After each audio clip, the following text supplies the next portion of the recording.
जय श्री राधे राधे, जय माता दी। दोस्तों, कैसे हैं आप लोग? आशा करती हूँ आप लोग बहुत ही अच्छे होंगे। आपके अपने चैनल राधे राधे में आप सबका बहुत बहुत स्वागत है। दोस्तों, आज हम आपके लिए ये विजया एकादशी व्रत की कथा लाए हैं, जो आप लोग आशा यही है मुझे आपसे सबसे कि आप इस कथा को पूरा ज़रूर सुनेंगे। विजया एकादशी व्रत कथा। विजया एकादशी का व्रत एकादशियों की तरह ही ये भी बहुत कल्याणकारी माना गया है। मान्यता है कि जो भी व्यक्ति विजया एकादशी का व्रत करते हैं उसे इस लोक में विजय प्राप्त होती है और उसका परलोक भी अक्षय बना रहता है। यहाँ इस वीडियो में आप लोग एकादशी की संपूर्ण कथा सुन सकते हैं।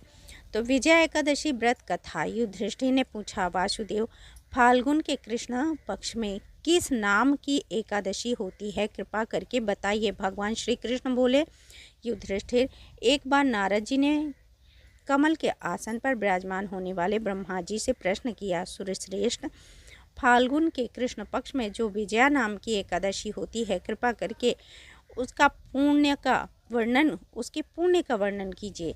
ब्रह्मा जी ने कहा, नारद जी सुनो, मैं एक उत्तम कथा सुनाता हूँ जो पापों का अपहरण करने वाली एक व्रत बहुत ही प्राचीन, पवित्र और पापनाशक है।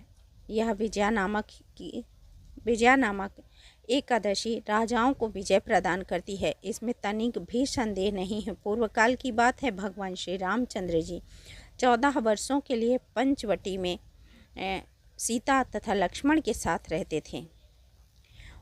वहाँ रहते समय रावण ने चपलतावश विजयात्मक श्री राम की तपस्विनी पत्नी सीता को हर लिया। उस दुख से श्री राम व्याकुल हो उठे। उस समय सीता की खोज करते हुए वह वन में घूमने लगे। कुछ दूर जाने पर उन्हें जटायु मिले, जिनकी आयु समाप्त हो चुकी थी। इसके बाद उन्होंने वन के भीतर कबंध नाम का राक्षस का वध किया। फिर सुग्रीव के पास साथ उनकी मित्रता हुई। तत्पश्चात श्री राम के लिए वानरों की सेना एकत्रित हुई। हनुमान जी ने लंका को जलाकर सीता जी का दर्शन किया और उन्हें श्री राम को चिन्ह स्वरूपा मुद्रिका प्रदान की, जो हनुमान जी वहाँ सीता जी से लेकर आए। यह उन्होंने महान पुरुषार्थ का काम किया था। वहाँ से लौटकर वे श्री रामचंद्र से मिलने और लंका का सारा समाचार उनसे निवेदन किया। हनुमान जी की बात सुनकर श्री राम ने सुग्रीव को अनुमति दी कि वे लंका को प्रस्थान करने का विचार करें।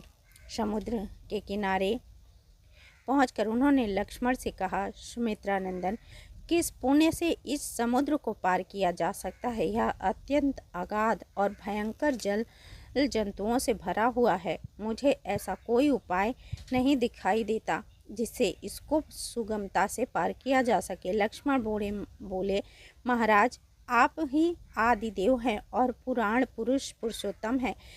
आपसे क्या छिपा है? यहाँ द्वीप के भीतर बकदलभ्य नामक मुनि रहते हैं।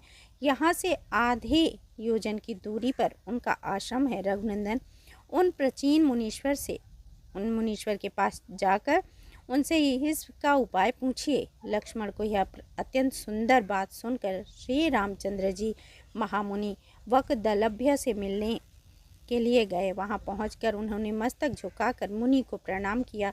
मुनि उनको देखते ही पहचान गए कि ये पुराण पुरुषोत्तम श्री राम हैं, जो किसी कारणवश मानव शरीर में अवतीर्ण हुए हैं। उनके आने से महर्षि को बड़ी प्रसन्नता हुई। उन्होंने पूछा, श्री राम, आपका कैसे यहाँ आगमन हुआ? श्री राम बोले, ब्राह्मण, आपकी कृपा से राक्षसों सहित लंका जीतने के लिए सेना के साथ समुद्र के किनारे आया हूँ।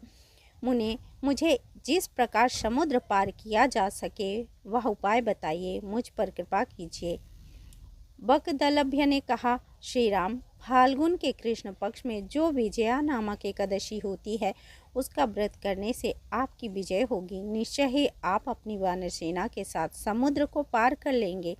राजन, अब इस व्रत को फलदायक विधि सुनिए। इस व्रत को जैसे आप करना है, आप उसकी विधि सुनिए। 10वीं का दिन आने पर एक कलश स्थापित कीजिए वह सोने, चांदी, तांबे अथवा मिट्टी का भी हो सकता है। उस कलश को जल से भरकर उसमें पल्लव डाल दें। उसके ऊपर भगवान नारायण के सुवर्णमय विग्रह को स्थापित करें। फिर एकादशी के दिन प्रातःकाल स्नान करें। कलश को पुनः विस्तार पूर्वक स्थापित करें। माला, चंदन, सुपारी तथा नारियल आदि के द्वारा विशेष रूप से उसका पूजन करें। कलश के ऊपर सप्त धान्य और जौ रखें। गंध, धूप, दीप और भांति भांति के नैवेद्य से पूजन करें।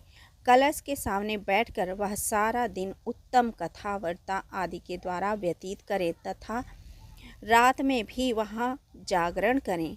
अखंड व्रत की सिद्धि के लिए घी का दीपक जलाएं। फिर द्वादशी के दिन सूर्योदय के होने पर उस कलश को किसी जलाशय के समीप, नदी, झरने या पोखरे में के तट पर ले जाकर स्थापित करें और उसकी विधिवत पूजा करके देव प्रतिमा सहित उस कलश को वेद वेता ब्राह्मण के लिए दान कर दें। महाराज, कलश के साथ ही और भी बड़े बड़े दान देने चाहिए। श्री राम आपने अपने युद्धपतियों के साथ इसी विधि के से प्रयत्नपूर्वक विजय का व्रत कीजिए, इससे आपकी विजय होगी। श्री रामचंद्र जी ने ऋषि के कथानुसार इस व्रत को किया और इसके प्रभाव से दैत्यों पर विजय पाई। अतः हे राजन, जो कोई मनुष्य विधि पूर्वक इस व्रत को करेगा, दोनों लोकों में उसकी अवश्य विजय होगी। श्री ब्रह्मा जी ने नारद जी से कहा था कि हे पुत्र, जो कोई इस व्रत के महात्म्य को पढ़ता है या सुनता है, उसको वाजपेयी यज्ञ का फल प्राप्त होता है। जय श्री हरि विष्णु।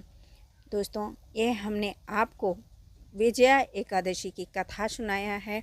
आशा करती हूँ आप लोगों को ये कथा ज़रूर पसंद आई होगी। पसंद आई हो तो लाइक कीजिए, शेयर कीजिए और सब्सक्राइब कर लीजिए। जय श्री राधे राधे।